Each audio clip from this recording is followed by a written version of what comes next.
Hola amigos y amigas, you're listening to the English Made Simple show. This is episode number 109, número 109.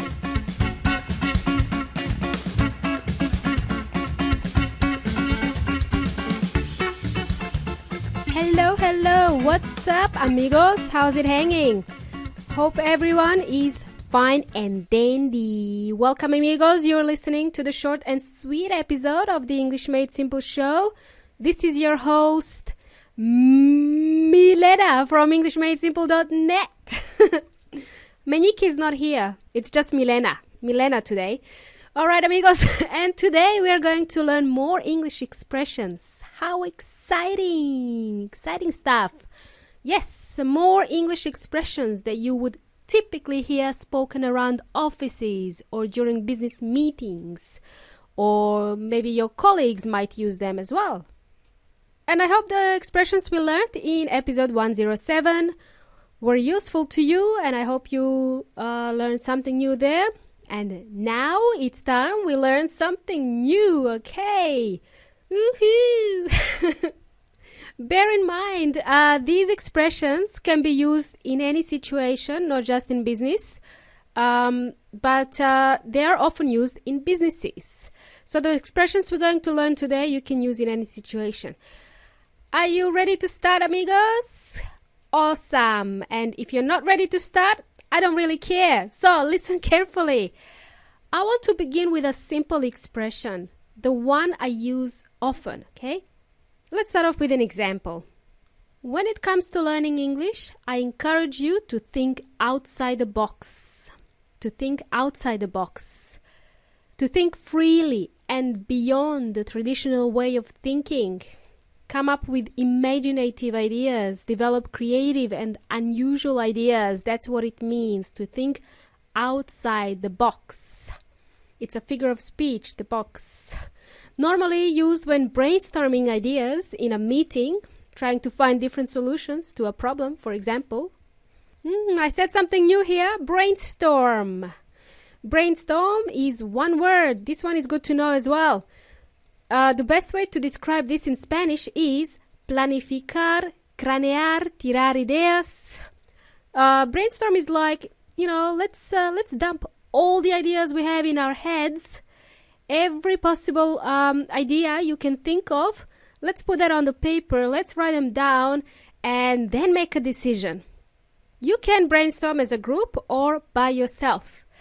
I like to brainstorm ideas for my show. I like to brainstorm the topics that I think would be useful to you. That's what I do every month. I brainstorm ideas for the show. Cool. Easy peasy Japanesey. The next one is, the next expression I want to teach you is reach out. To reach out or reaching out. You can use it when you write emails or when you're talking with somebody. For example, I just wanted to reach out to you and introduce myself. Or thanks for reaching out. This is a phrasal verb, to reach out to someone. Literally speaking, to reach out means to open your arms as if you were going to hug somebody. You can also reach for something like Nutella, for example.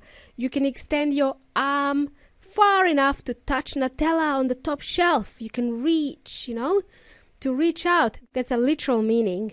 In Spanish, llegar a o alcanzar. When said as a phrasal verb, to reach out to someone means to initiate contact with somebody, to really make effort to communicate with someone. I used to hear this expression used a lot in the offices. In the office environment, I really don't like when people use this expression. I think it's been overused. But anyway, it is my opinion and nobody cares what I think. That's what my husband says at least. He says, Milena, nobody cares what you think. You know what? Whatever. The next expression I'd like you to know is learn the ropes. I'm just learning the ropes. To learn the ropes. 3 words. To learn the ropes is to learn how a particular job is done. Basically, learning. To learn. That's what it means. Hey, Carlos, how's your new job going? It's okay. I'm still learning the ropes. Learning the ropes expression is actually a nautical term relacionado con la marina o náutica. Nautical term. And it comes from the time when ships had sails and didn't run by fuel or steam. Ships meaning barcos here, okay? I'm not talking about sheep, domesticated animals, okay? It's a short E sound. Ship or ships in plural. Barcos o naves. Any new recruits that joined the crew on the ship had to learn to tie the ropes. Hence the phrase, learning the ropes. It's something that beginners had to do on their first day on the ship. That's a bit of history trivia for you. Another two nautical expressions that are used in the business world are welcome aboard and all hands on deck.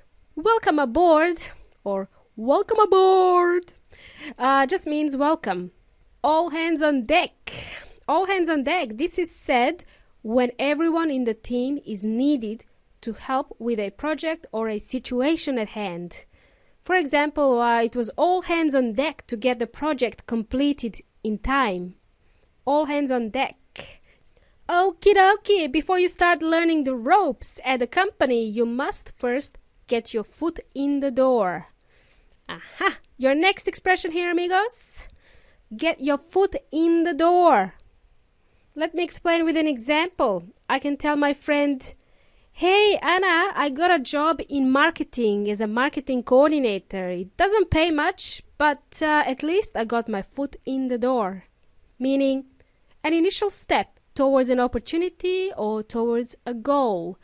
In the example I gave you earlier, I said I got a job in marketing that doesn't pay a lot, but at least I got my foot in the door. But at least the job will help me gain new skills so that I can become a chief marketing officer one day. I can become an important person one day. That's what it means in a nutshell. Just an example. In order to become a chief marketing officer, I have to go through a big learning curve. A learning curve. Another expression for you. I think it's similar in Spanish. Curva de aprendizaje. So, was that enough for you?